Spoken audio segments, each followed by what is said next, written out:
할렐루야. 오늘 하나님께서 우리의 예배 시간 가운데 성령을 충만하게 부어주셔서 우리 하나님의 약속대로 주의 성령이 내게 임하셨으니 이는 가난한 자에게 복음을 전하게 하시려고 내게 기름을 부으시고 나를 보내사 포로된 자에게 자유를, 눈먼 자를 다시 보게 함을 전파하며 눌린 자를 자유롭게 하고 주의 은혜의 해를 전파하게 하려 하심이라. 하나님의 성령께서 주시는 주님의 놀라운 자유와 평강과 우리의 영적인 안목이 뜨이는 놀라운 축복의 예배 시간이 되시기를 주님 이름으로 축원합니다. 제가 어제 노예를 다녀왔는데 제 노예에서 참 놀라운 통계를 한 가지 들었습니다. 지난 2년간 코로나 바이러스가 돌았을 때 우리 대한민국의 가장 우리 주님의 교회들이 피해를 굉장히 많이 봤는데, 여러분 교회가 몇 개 정도 교회가 문을 닫았는지 혹시 아십니까 여러분? 대한민국의 교회가 대략 10,000개 이상, 10,000여 개 이상의 교회의 처소가 이번에 코로나 바이러스로 말미암아 문을 닫았답니다. 제가 어제도 우리 노예 갔을 때 두 교회가 교회 폐쇄 청원서를 냈는데 교회 폐쇄 청원의 사유를 들어보니 코로나로 인한 재정 악화로 인해서 교회가 폐쇄된다라고 이렇게 청원 사유를 냈던 것을 봤습니다. 제가 그래서 참 너무나 가슴이 아팠는데 여러분 우리 참 이 코로나 시국 동안에 그래도 하나님께서 우리 능력교회를 연약한 가운데서 잘 지켜주셔서 그래도 우리 능력교회가 가라앉지 않고 이 코로나 기간 동안 우리 능력교회는 그래도 더 예배를 잘 드릴 수 있는 여러 가지 공사들과 또 우리 성전 건축이 완공되는 은혜를 누리게 됐습니다. 우리가 이 시국 속에서 하나님께서 우리보다 더 연약한 교회들을 부디 잘 돌아보아 주시고, 뿐만 아니라 이제 이 코로나 위드 코로나 시대가 열리게 됐는데 이 시대 속에 이제 그동안 움츠러들었던 우리 모든 대한민국의 교회가 일어나 빛을 발하고 주님의 영광이 이 땅 가운데 다시금 회복될 수 있도록 여러분께서 더욱더 힘써 주님의 몸된 교회를 위해 충성하고 우리 대한민국의 다시 기독교가 이 나라 전체를 주님의 빛을 비추는 데에 크게 쓰임을 받는 성도들이 될 수 있도록 열심히 기도해 주시기를 부탁을 드리겠습니다. 오늘은 고린도전서 4장의 말씀을 가지고 함께 말씀 나누겠습니다. 고린도전서 4장 다 펴주시고, 고린도전서 4장 1절 2절 말씀, 두 절 말씀 한번 같이 읽도록 하겠습니다. 시작. 사람이 마땅히 우리를 그리스도의 일꾼이요 하나님의 비밀을 맡은 자로 여길지어다. 그리고 맡은 자들에게 구할 것은 충성이니라. 아멘. 사람이 마땅히 우리를 그리스도의 일꾼이요 하나님의 비밀을 맡은 자로 여길지어다 라고 말합니다. 이건 누구의 얘기냐면 이제 사도 바울의 얘기예요. 그러니까 사도 바울이 고린도 교회 성도들을 상대로 이제 향해서 우리는 하나님의 일꾼이자 하나님의 비밀을 맡은 자로 여길지어다 라고 이렇게 선포를 하고 들어갑니다. 여러분 그래서 일단 바울은 여기서 자신을 바울의 두 가지 그러니까 직분에 대해서 말씀을 합니다. 사람이 마땅히 우리를 첫 번째는 그리스도의 뭐로 여기래요? 그리스도의 일꾼. 두 번째는 뭡니까? 하나님의 비밀을 맡은 자.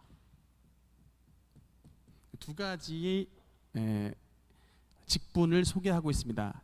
우리는 특별히 바울은 첫 번째는 하나님의 일꾼이다 라고 얘기를 하고 있고, 두 번째는 하나님의 비밀을 맡은 자다 라고 이렇게 자기 자신을 소개를 하고 있습니다. 여러분 이 일꾼이라는 단어는 원어로 휘페레타스라는 단어를 씁니다. 이게 일꾼인데 여러분 사실 이게 조금 좀 우리에게 다가오는 표현이 뭐냐면 이 휘페레타스라는 단어는 부하입니다. 부하. 조수, 부하, 조수, 이게 휘페레테스예요. 그래서 우리는 일꾼인데 누구의 일꾼이다? 그리스도의 일꾼이다. 조금 더 쉽게 말하면 우리는 그리스도의 부하다. 우리는 그리스도의 조수다. 이렇게 얘기를 하는 거예요. 이 휘페레타스가 여러분 어느 단어보다 조금 나은 단어냐면 둘로스라는 단어보다 조금 낫습니다. 둘로스. 여러분 둘로스가 뭘까요? 맞습니다. 노예. 그러니까 사실은요, 제가 성경을 찾아보면서 이번에 부하, 하인 뭐 이런 단어들 헬라어로 다 찾아봤어요. 그러니까 굉장히 많이 나옵니다. 의외로 굉장히 단어가 많아요. 뭐 오이코노모스도 있고요, 막 뭐 둘로스도 있고요, 뭐 여러 막 헬라어들이 또 지금 나왔던 휘페레타스도 있고 있는데 그냥 간단하게 말씀을 드리면 그러니까 뭐 부하, 하인, 일꾼 뭐 이런 단어인데 그 중에 제일 나은 단어가 뭐냐면 오이코노모스입니다. 오이코노모스. 여러분 이게 오이코스라는 단어는 이게 원어로 보면 이게 집이라는 뜻이에요. 헬라어로 집. 근데 그래서 오이코노모스는 집 맡은 자라에서 집사. 이게 또 그러니까 그 집을 돌보는 사람들 있잖아요. 집사. 그래서 하인 가운데 좀 높은 사람이라서 이거를 원어로 보면 청지기라는 단어로 썼습니다. 청지기. 그러니까 이거는 좀 하인 계급 가운데도 좀 높은 단어예요. 오이코노모스. 근데 같은 하인이지만 그 중에서 제일 낮은 완전 밑바닥에 있는 그래서 세례 요한이 사람들한테 자기를 말할 때 나는 그분의 신발끈을 풀기도 감당하지 못할 자라라고 하는데 남의 신발끈 풀고 발을 씻겼던 일을 했던 사람이 둘로스입니다. 그러니까 이게 노예직에 있었던 사람이 노예직에 있었던 그러니까 그런 일을 하는 게 이제 둘로스인데 그게 바로 이제 사람의 신발끈을 풀고 발을 씻기는 일을 했는데 그것보다 조금 나았던 위치에 있는 게 이제 이 휘페레타스입니다. 이것도 이제 부하 이런 뜻이에요. 어쨌든 사도 바울은 자기 자신을 소개할 때 나는 그리스도의 휘페레타스다. 나는 그리스도의 완전 조수다. 나는 그리스도의 완전 부하다. 이렇게 얘기를 하는 거예요. 제가 참 이 말씀을 보면서 오늘날의 한국 교회 특별히 목회자들의 문제가 바로 이 스피릿의 부족함이 아닌가. 여러분, 그러니까 교회에 가보면 특히 큰 교회에 이게 오늘날의 문제가 그리스도의 일꾼인데 마치 이게 여러분 저도 그렇지만 막 목회가 막 잘 되고 막 크게 되면은 어떤 유혹에 빠지냐면 내가 거의 예수님급에 앉아 있는 그런 유혹들이 목사님들한테 실제로 다가와요. 근데 예수님은 사도 바울은 이렇게 뭐라고 얘기를 했냐면 나는 예수님의 완전히 부하고 뱃사공이고 그냥 거의 둘로스의 위치에 있는 사람이다라고 스스로를 얘기를 했는데 어떻게 목회를 하다 보면은 이 주종 관계가 바뀌어가지고 예수님은 저리 밀어내고 내가 마치 그냥 교회의 주인이 된 양 막 이렇게 좌지우지하는 그런 경우들이 있는데 우리가 참 그렇게 대사도였던 사도 바울도 자기 자신을 말할 때 나는 그리스도의 휘페레타스다. 나는 그리스도의 부하고 조수라는 참 겸손한 표현을 했다는 사실을 우리가 기억하고 교회 안에서도 왜 이게 다들 장로님이 많이 되려고 할까? 제가 예전에 그 어떤 이사짐을 나를 때 어떤 그 일꾼 일꾼 분하고 이야기를 했는데 자기 뭐 매형인가 처남인가가 그렇게 이제 엄청 큰 대형 교회 막 진짜 몇천 명 모이는 교회인데 거기 교회 장로님이 이게 되시는데 그 비용이 장로님 임직비가 그 당시 제가 들었을 때 한 3천만 원 정도 된다고 얘기를 들었어요. 그래서 장로님 임직비가 3천만 원이나 돈을 내고서 장로님이 되셔야 되느냐라고 얘기를 했더니 그분 말이 뭐냐면 그 교회에 너무나도 각계각층의 대한민국 사회에 유명한 분들이 그 교회에 계신데 그분들하고 그래도 평상시에 어울릴 기회가 전혀 없는데 같은 교회 장로님이면 그 사회 각층에 굉장히 높이 계신 분들하고 말이라도 섞을 수 있대요. 그러니까 그 대형교회 장로님, 그러니까 우리나라 사랑의 교회의 삼성전자 사장단이 거의 30명 이상이 그 장로님으로 계시다고 하더라고요. 그러니까 우리나라 대형교회는 장로님이 되셨다 그러면 그냥 사회적인 지위가 굉장히 막 이제 삼성전자 막 사장 정도 돼야지, 예를 들어 뭐 사랑의 교회 장로님이 되실 수 있나 봐요. 저도 그냥 들었던 얘기입니다만, 하여튼 그러니까 그래서 우리 보통 평민들은 그분들하고 말조차 섞을 일이 없는데 왜 굳이 뭐 3천만 원이나 내고서 장로님이 되시는가 했더니, 그래도 바깥에서 만날 일이 없는 분들을 주일날 당회라도 하면 그래도 말이라도 한두 번 섞을 수 있기 때문에 그래도 3천만 원 내고서 장로님 되셔야겠다는 얘기를 제가 참 전에 들어서, 참 이게 참 뭐 좀 하여튼 안타깝다. 뭐 누가 이렇게 만든 건지는 모르겠으나 지금 현재 대한민국의 이제 교회의 구조가 좀 이런 구조가 됐는데, 어쨌든 우리가 뭐 목사님이든 장로님이든 항상 우리는 하나님 앞에서 바울이 얘기했던 바 휘페레타스다. 우리는 주님 안에 일꾼이고 하인이고 조수라는 사실을 기억을 해야 되겠습니다. 두 번째로 사도 바울이 자기를 또 뭐라고 말하냐면, 한번 따라합시다. 하나님의 비밀을 맡은 자. 하나님의 비밀을 맡은 자. 첫 번째 그 그리스도의 일꾼이라는 말은 겸손하게 표현한 어떤 바울의 겸손이 담겨져 있다면, 두 번째 하나님의 비밀을 맡은 자라는 단어에서는 어떤 뭐가 들어있냐면 권위와 영광, 위엄, 이런 게 들어간 단어입니다. 하나님의 비밀을 맡은 자라는 이제 이 두 가지의 태도가 있습니다. 그러고 보면 베드로도 항상 그 서신서에서 자기를 말할 때 그리스도의 종이요 사도인 베드로는 이렇게 말합니다. 그러니까 여기에 두 가지가 다 들어있는 거예요. 그리스도의 둘로스, 그리스도의 노예다. 그러나 나는 그리스도의 아포스톨로스, 그리스도의 사도다. 그러니까 이게 굉장한 양반되는 단어예요. 상반되는 단어입니다. 그리스도의 가장 낮은 자리에 있는 둘로스이지만, 그러나 그리스도로 말미암아 권위를 힘입은 사도다라는 말입니다. 이 두 가지의 의미가 여러분, 저와 여러분에게도 다 있어야 돼요. 그러니까 우리는 그리스도의 일꾼입니다. 즉 그리스도의 휘페레타스, 조수예요. 그러나 한없이 낮은 자만이 아닌 게, 저와 여러분은 하나님의 비밀을 맡은 자입니다. 그럼 비밀을 아무에게나 맡기냐고요? 여러분, 비밀이 있습니다. 진짜 회사의 영업 비밀이 있는데, 그 회사의 영업 비밀은 회사 전체의 매출을 좌지우지하는 굉장히 중요한 자리입니다. 그 비밀이 새 나가면 회사는 영업 끝이에요. 문 닫아야 돼요. 근데 그 비밀을 만약에 여러분이 갖고 있다면, 사장이 여러분을 어떻게 하는 사람이에요? 그만큼 여러분을 가장 신뢰하는 사람에게, 전체의 영업을 좌지우지할 수 있는 그 비밀을 맡긴 사람은 가장 신뢰하는 사람에게 그 비밀을 맡기는 것입니다.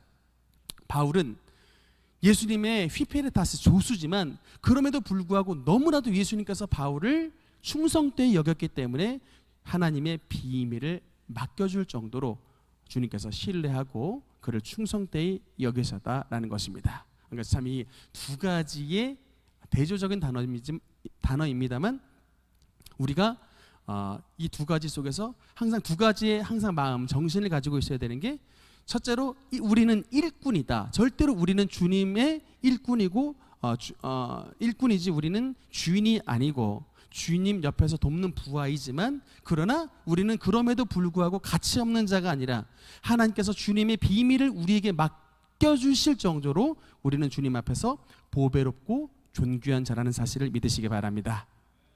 그래서 여러분, 이제 우리 하나님의 비밀을 맡은 자인데, 여기 비밀에 대해서 오늘 조금 보겠습니다.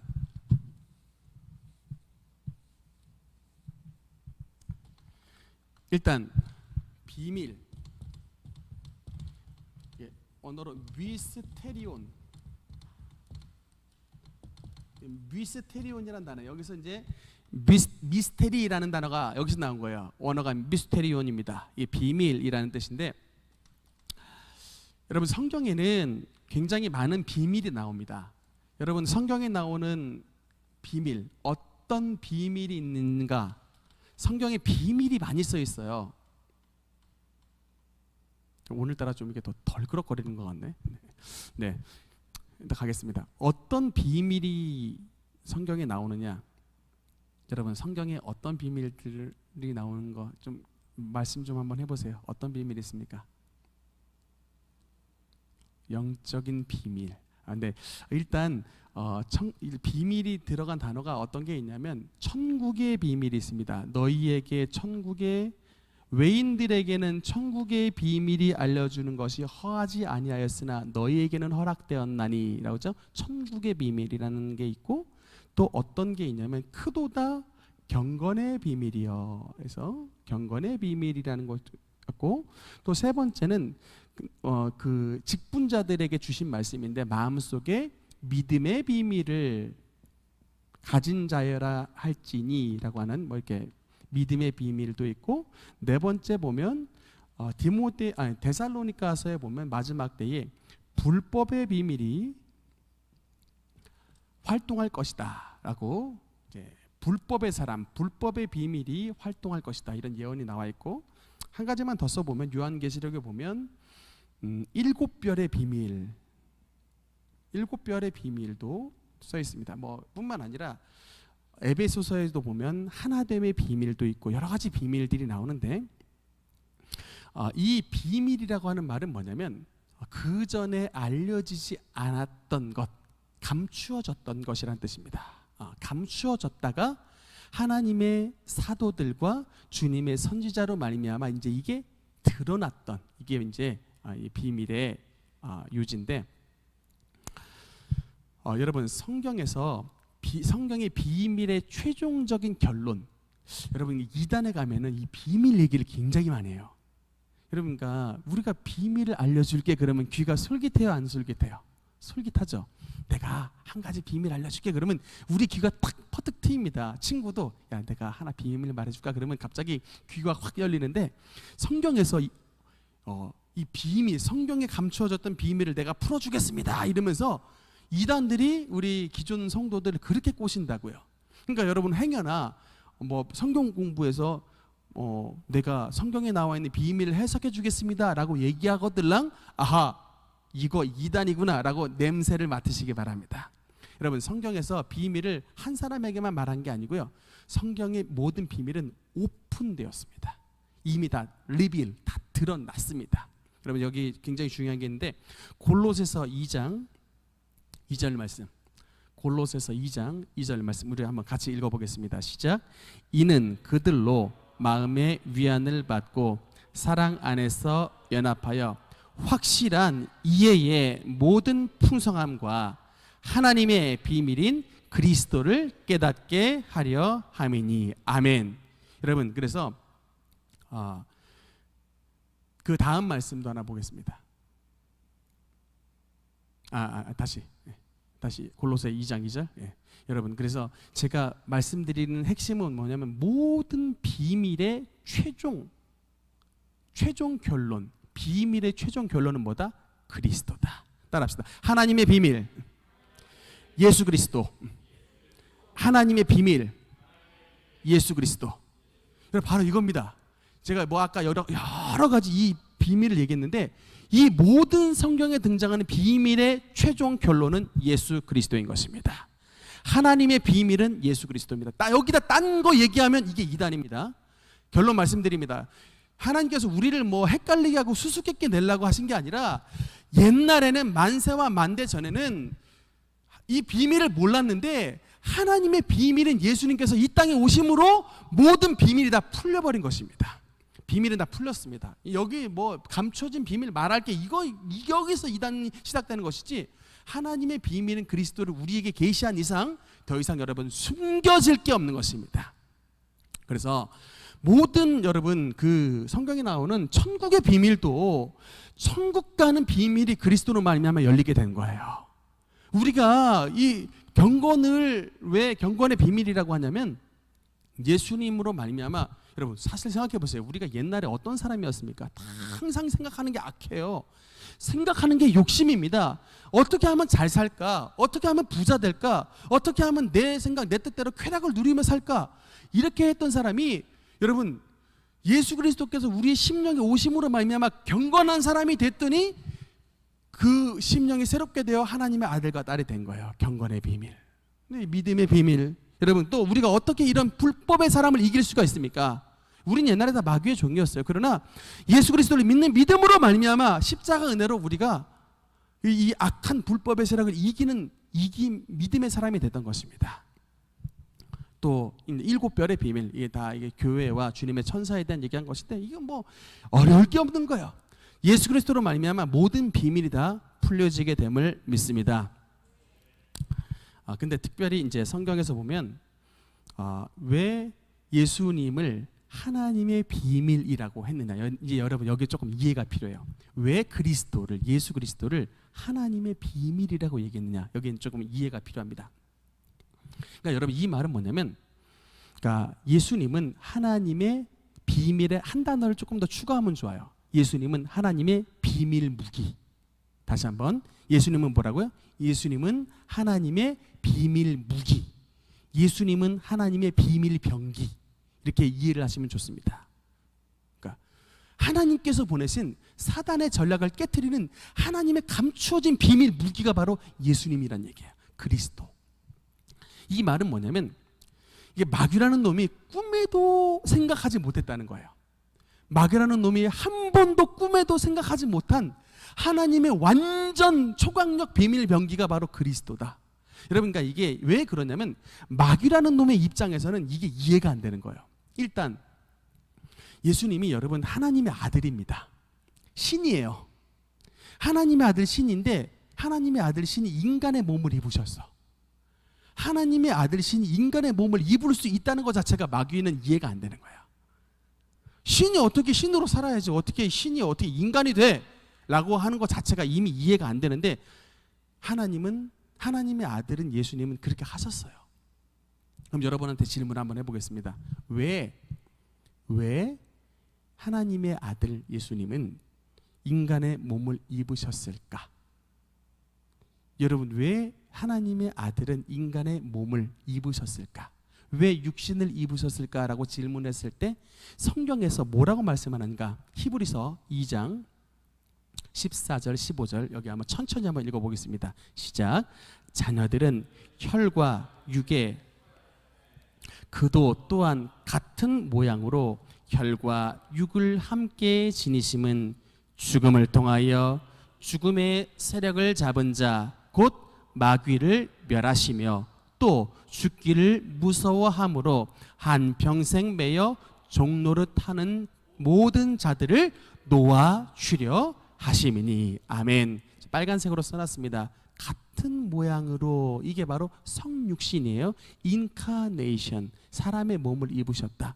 우리 자녀들이, 하나님의 자녀들이 혈과 육에 속해져 있는 인간들이기 때문에 즉 예수님도 또한 같은 모양으로 성육신으로 혈과 육을 함께 지니심은, 이유는 죽음을 통하여, 여러분 죽음을 통하여 죽음의 세력을 잡은 자 곧 마귀를 멸하시기 위해 주님께서 성육신 하셨다. 또 죽기를 무서워함으로 한평생 종이 된 자들을 놓아주시기 위해 성육신 하셨다.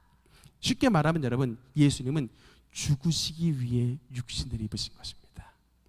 죽기 위해 인간의 몸을 입으신 거예요. 왜냐하면 신은 죽을 수 없잖아요. 신이 죽으면 어떻게 그게 신입니까? 임모털, 불멸의 존재야 신인데, 모털, 그러니까 멸할 수 있는 존재로 되기 위해 주님께서 인간의 몸을 입으셨어요. 그래서 여러분, 왜 예수님께서 그러면 죽으시기 위해 주님께서 육신의 몸을 입으셨는데 왜 죽으시려 했는가? 이제 질문입니다. 예수님은 왜 죽으시려 했는가? 저와 여러분을 사랑하셔서 죽으시는 겁니다. 사랑하셔서 오셨네. 우리를 사랑하셔서 마귀의 백성된 인간들을 구원하여 하나님의 자녀를 만들기 위해서 주님께서 죽으신 것입니다. 저와 여러분을 사랑하셨기 때문에 오신 것입니다. 사랑하셔서 인간이 되신 것입니다.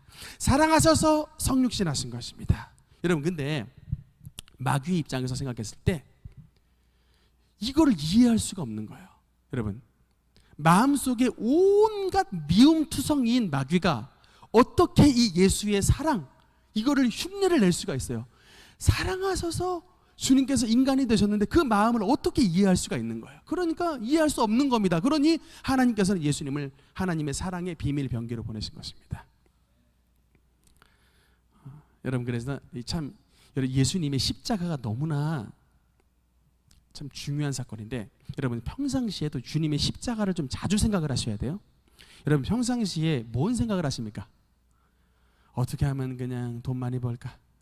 어떻게 하면 한 푼이라도 더 그냥 돈 좀 벌어볼까? 맨날 그냥 돈 생각하시거나, 또는 또 돈 여유 조금 있으면 어떻게 하면 조금 더 건강하게 살 수 있을까? 그냥 뭔데 돈 생각 또는 건강 생각 또는 어떻게 하면 이 새끼 좀 사람답게 살 수 있느냐, 그냥 자녀 걱정하시고, 아마 한 3가지 걱정이 여러분의 범주일 거예요. 돈 걱정이든지 건강 걱정이든지 또는 자녀 걱정이든지 아마 한 3가지 걱정. 좀 이거 여유 있으면 좀 어떻게 하면 내가 좀 높은 데 올라갈까, 뭐 좀 이 정도 걱정하는 것 같은데, 그게 아니고 예수님을 믿는 사람이라면 평상시에 좀 주님의 십자가를 좀 생각을 하셔야 됩니다.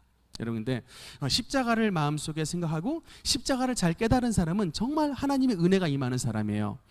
여러분, 이 예수님의 십자가 사건 전에 마귀는 합법적인 존재였습니다. 이거 아십니까? 예수님의 십자가 사건 전에 마귀는 합법적인 존재였습니다. 왜냐? 마귀는 어떤 권세를 가지고 있냐면, 죄를 지은 놈을, 그러니까 죄를 지은 인간을 죽이고 지옥 보내는 권세가 바로 마귀의 권세였습니다. 그걸 바로 사망과 음부의 열쇠를 가졌다라고 얘기를 하는 거예요. 마귀는 사망과 음부의 권세를 지녔던 존재였습니다. 우리 엊그제도 뉴스에 났던 것 같은데, 여러분 죄 지은 인간이 감옥에 들어가는 게 합법입니까? 불법입니까? 사람을 죽였어요. 그런데 사람을 죽였는데 그 사람 죽인 사람을 가만히 냅둬, 감옥에 보내지도 않아. 그럼 여러분, 이게 합법이에요? 불법이에요? 이게 불법이죠. 그러니까 우리 인간을 생각해 보세요. 인간이 죄를 졌습니다. 우리 인간이 죄 지은 인간이 감옥에 들어가는 게 당연히 합법이에요? 불법이에요? 당연히 합법입니다. 그러니까 그렇게 돼야 되는, 그게 공의예요, 공의. 그래서 마귀에게는 어떤 역할이 맡겨졌었냐면, 죄 지은 인간을 죽이고 또한 지옥 보내는 권세를 가졌던 놈이 이게 마귀였는데, 이제 예수님께서 이 땅에 오셨을 때, 여러분 마귀의 입장에서 한번 보면요, 예수님이 정말 눈에 가십니다. 사람들이 이제 죄 지은 인간들을 마귀가 딱 봤을 때 그 죄로 이제 틈타고 들어가서 병 걸리게 만들어요. 그러니까 여러분, 항상 제가 여러분 얘기하지만, 우리의 몸에 병이 생겼다는 건 그냥 거저 생긴 게 아니에요. 제가 정말 우리 사람들이 너무나도 병이 많으니까 그냥 다 뭐 자연스러운 현상이구나 하지만, 대부분의 병은 죄를 틈타고 들어갑니다.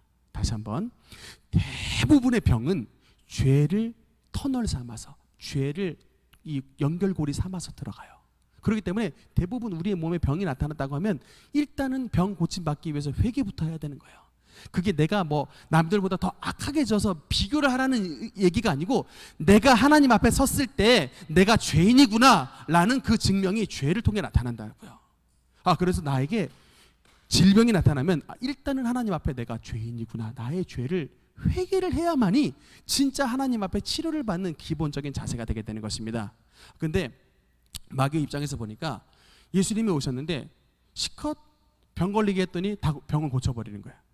뿐만 아니라 시컷 죄짓게 만들었더니 다 회개하고 의인되게 만들어요. 그러니까 마귀의 입장에서 보면 너무나도 예수가 마음에 안 들어요.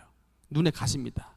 그래가지고 내가 저놈을 어떻게든 이제 가만둬서 안 되겠다고 생각을 해서 죽였습니다. 예수님을 죽였어요. 그때 마귀가 예수님을 죽였는데 누구를 동원해서 죽였냐면 악인들을 동원해서 죽였습니다. 가룟 유다 동원하고, 그래서 예수님을 은 30에 팔게 가룟 유다 동원했습니다. 또 헤롯과 본디오 빌라도 동원했습니다. 또 죄 많은 군중들을 동원했고, 탐욕스러운 제사장 동원했고, 교만한 바리새인 동원했고 잔혹한 로마 군인 동원했습니다. 여러분, 이 여기 나와 있는 자들의 공통점이 뭐예요? 가룟 유다, 빌라도, 제사장, 무리, 이런 사람들의 다 공통점들이 뭐예요? 다 한결같이 악인이었다. 악인을 동원해서 마귀는 항상 전면에 안 나섭니다. 여러분, 진짜 나쁜 놈은 항상 배후에 있어요. 지가 전면에 안 나섭니다. 가룟 유다 앞세우고, 바리새인 앞세우고, 제사장 앞세우고, 무리들 앞세우고, 빌라도 앞세우고, 항상 이 뭔가 수족을 시키지 진짜 본질은 이 항상 맨 배후에 있는 거예요. 근데 어쨌든 이 마귀는 맨 배후에서 악인들을 동원해 가지고 죽였습니다만, 어쨌든 이 악인들을 동원하여 죽인 놈은 사탄입니다. 사탄이 예수를 죽였는데, 그래서 결국엔 예수님은 십자가에 죽였는데, 여러분, 마귀는 이 순간에 무엇을 예상을 했을까? 마귀가 이 악인들을 동원하여 예수님을 십자가에 못 박아 죽였을 때, 마귀가 예수님을 못 박아 죽일 때 예수님이 어떻게 할 것이라고 예상을 했을 때 어떻게 예상을 했을까요? 마귀가 예수님을 십자가에 못 박아 죽일 때 마귀는 예수님이 어떻게 나올 것이라고 예상을 했을까? 마귀가 어떻게 예상을 했을까? 틀림없이 저 나사렛 예수는 십자가를 포기할 것이다 라고 예상했습니다. 틀림없이 제자에게 배신당하고 무리들에게 십자가에 못 박히라 라고 손가락질 받고, 밑에서 막 네가 하나님의 아들이거든 내려와서 우리를 구원해보라 막 조롱하고, 이렇게 수많은 또 세상에 있는 모든 죄를 다 짊어지고 지옥의 형벌과 고통을 받을 때, 마귀가 나사렛 예수가 십자가에 못 박아 죽이는 이 상황 속에 마귀의 예상은 틀림없이 예수는 십자가를 포기하고 내려올 것이다 라고 예상한 거예요.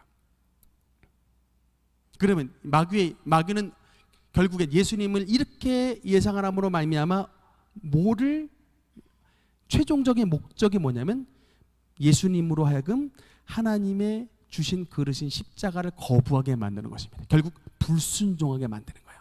예수님으로 하여금 불순종의 죄를 짓기 위해 온갖 악인들을 다 동원해서 가장 십자가를 무겁게 만들어 결국 예수님으로 하여금 포기하게 만든 것입니다. 그게 마귀의 전략이었는데, 여러분, 이 마귀의 전략이 결국엔 어떻게 됐다? 보기 좋게 깨진 것이, 결국은 이 마귀의 그 무겁게 만들었던 십자가를 예수님께서 우리 인간은 도무지 흉내낼 수 없는 순종함으로 말미암아, 하나님께 순종하심으로 말미암아 그 모든 십자가의 무거운 쓴 잔을 마시고 하나님의 잔을 다 순종하심으로 말미암아 악한 마귀의 관계를 깨트려 버리신 것입니다.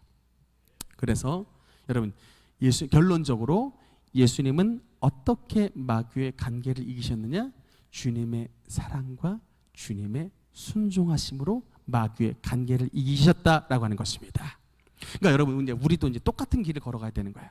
우리가 어떻게, 여러분, 이 죄악 많은 세상 가운데 우리가 어떻게 이 사탄의 이 수많은 유혹과 이 정말 이 만모니즘이잖아요. 돈 우선주의, 돈 제일주의, 자본주의 세상 속에, 그리고 이렇게 세상에 유혹이 넘쳐나는 세상 속에 눈만 까딱 잘못 돌리면 죄 짓고, 손만 까딱 잘못하면 죄 짓고, 발만 조금 잘못 들이면 죄 짓는 세상 속에, 여러분, 우리가 어떻게 이 세상 속에 죄를 안 짓고 하나님의 천국의 백성된 삶을 살 수가 있을까요?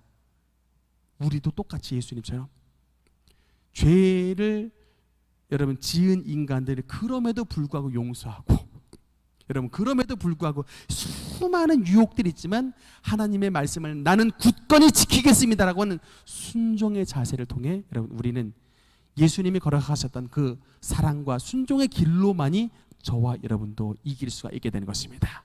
그러니까 반대로 마귀는 계속해서 우리에게 뭐로 유혹을 하는 거예요?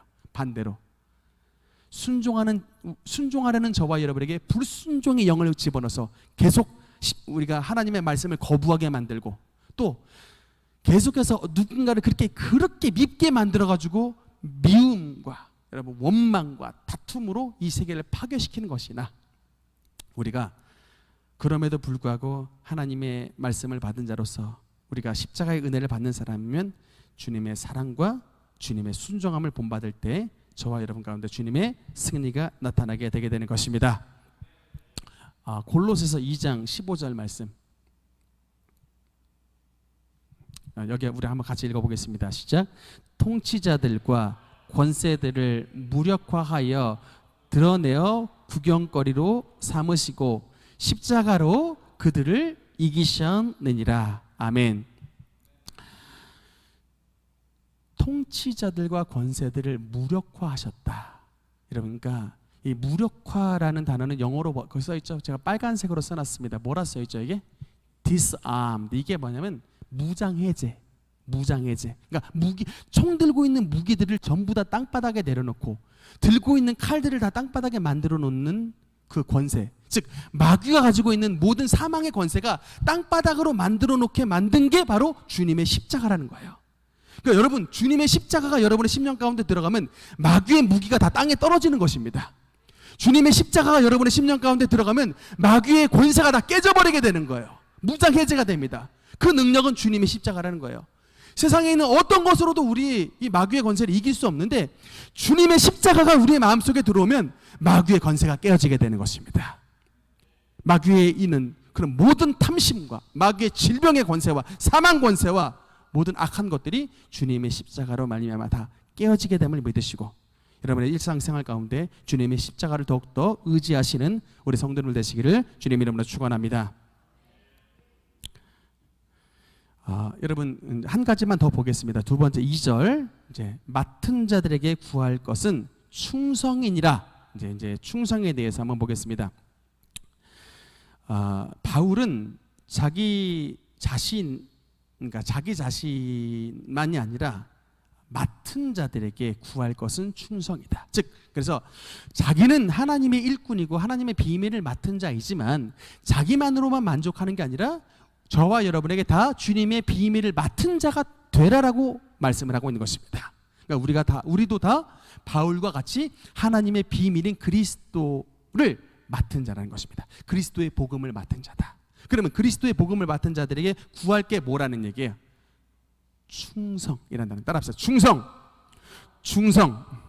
여러분 이게 이제 원어로 피스티스라는 단어입니다. 이게 신실하다라는 뜻이에요.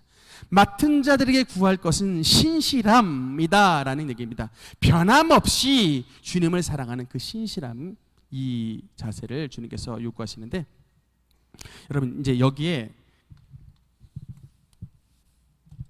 충성이라는 단어를 가장 잘 나타내는 비유가 뭐냐면요, 달란트 비유입니다. 달란트 비유인데 여러분 달란트 비유에 보면 두 부류의 사람이 나옵니다. 한 사람은 달란트를 뭐죠? 달란트 남긴 자가 있고 두 번째 부류는 뭐예요? 달란트를 남기지 못한 자. 이 두 부류의 사람이 있습니다. 1번, 2번. 달란트를 남기지 못한 자. 여러분 달란트를 남긴 자의 특징이 있어요. 성경에 보면 달란트를 남긴 자 특징이 있습니다. 찾진 않겠는데 달란트를 남긴 자의 특징이 이제 마태복음 25장 16절에 보면 달란트를 남긴 자의 특징, 절 수는 없어도 되겠습니다. 남긴 자의 특징은 뭐냐면 두 가지로만 볼게요. 첫 번째는 바로 가서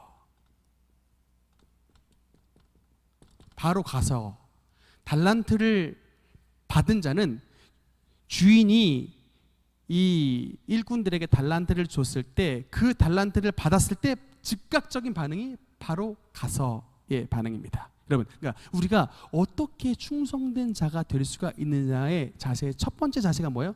바로 가서. 이 얘기는 뭡니까? 우리가 충성된 주님의 종이 되기 위해서는 부지런해야 된다. 참, 오늘날 여러분 이 시대와 맞지 않는 얘기입니다. 여러분 오늘날은 얼마나 참 게으름을 용납하는 시대인지 모르겠어요. 옛날에는 그나마 테레비 킬라면 리모컨 눌렀습니다. 요새는 여러분 리모컨도 귀찮아서 뭐로 앉으십니까? 입으로 해요. 헤이 클로바 테레비 켜! 그러면 테레비 켜져요.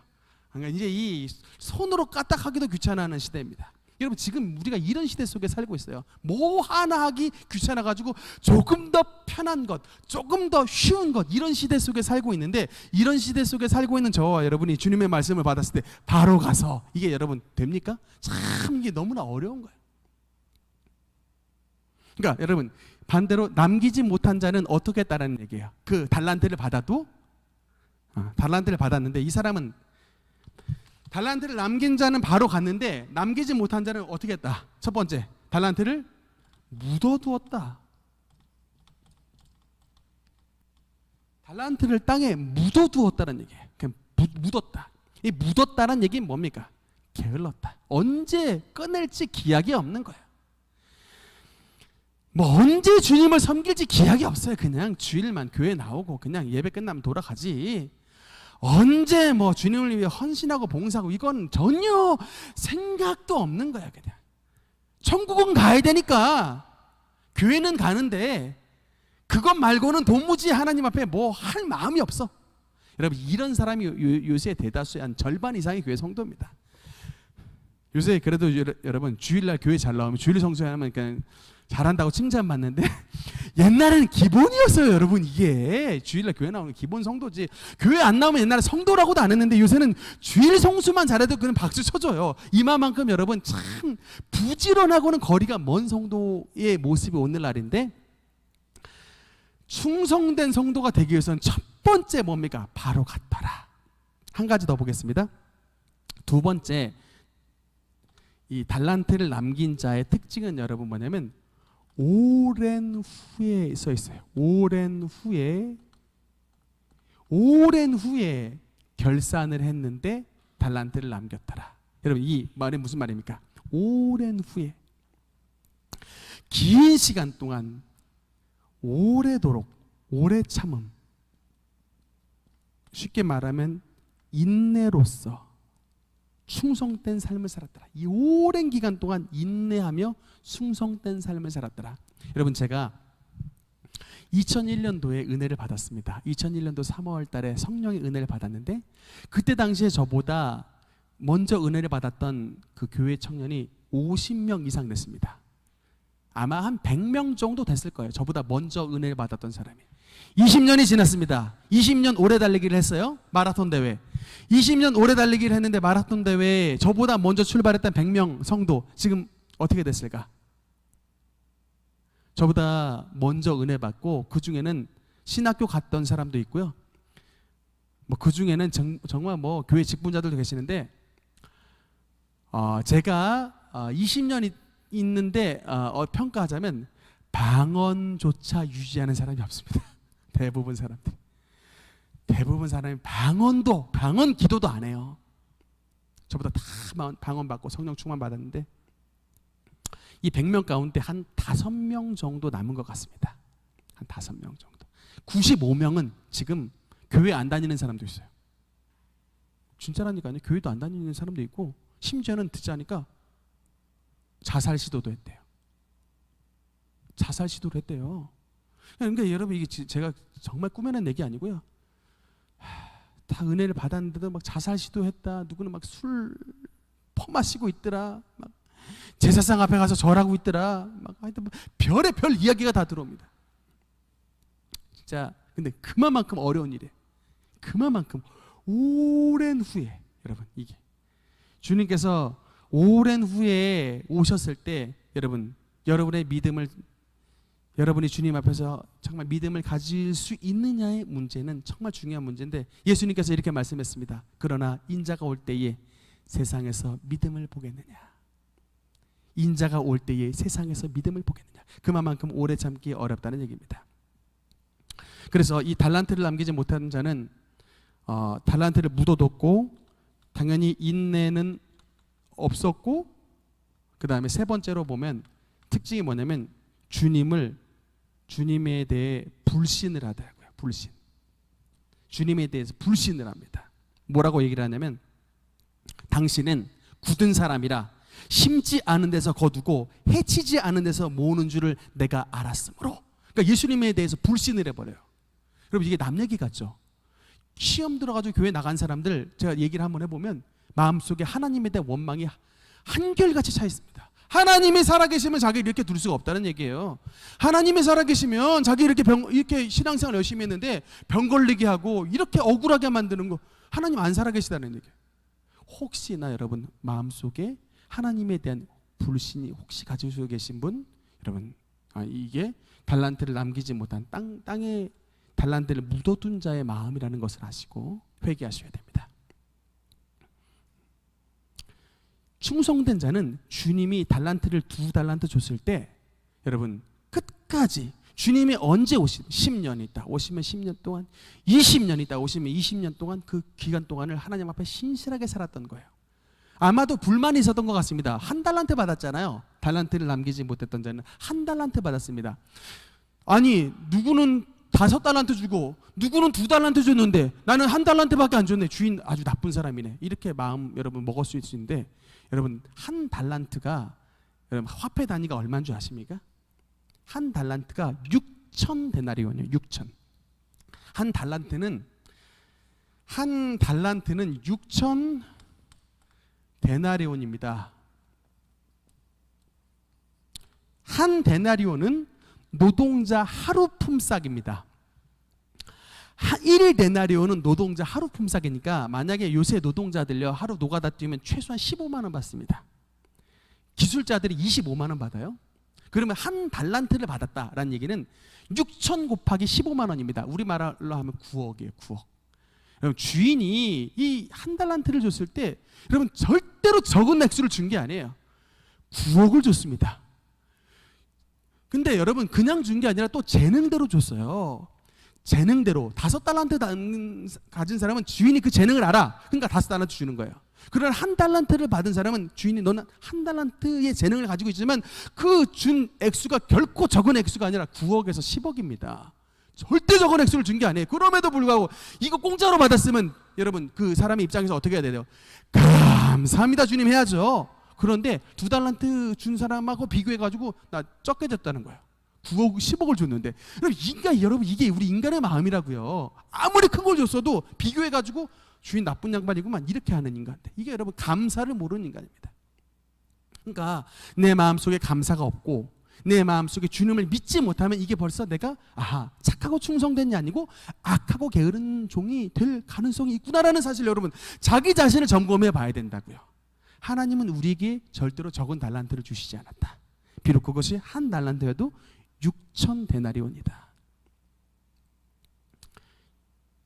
예수님을 신뢰하는 그 신뢰에서 여러분 믿음은 출발하는 것입니다. 우리의 마음속에 주님을 향한 불신과 여러분 원망이 있다면 그것을 던져버릴 때 하나님 앞에 진심으로 충성된 종이 될 수가 있게 되는 것입니다. 말씀의 결론을 맺으면서 그래서 누가 여러분 착하고 충성된 자이냐? 주님의 사명의 가치를 그 진정한 가치를 아는 자. 가치를 모르니까 땅에 묻었겠죠. 주님께서 주신 달란트의 가치를 모르니까 땅에 묻었지만 달란트의 가치를 아니까 그것을 바로 가서 남기지 않겠습니까? 우리가 어떨 때에 하나님 앞에 충성된 자가 되느냐? 하나님 앞에 주님의 사명의 가치를 아는 자가 될 때. 두 번째 뭡니까? 주님의 사명을 받았을 때 바로 가서로 행동으로 나타나는 사람. 또 세 번째 뭡니까? 주님께서 우리에게 주신 이 달란트를 주님께서 언제 오신다 할지라도 그 날이 오랜 후가 될지라도 그 날이 여러분 우리의 목숨이 다하는 날이 된다 할지라도 그 오랜 후에도 하나님을 향한 충성의 마음이 변함이 없던 그런 신실한 사람, 그게 바로 여러분 충성이라고 하는 단어의 핵심인 것입니다.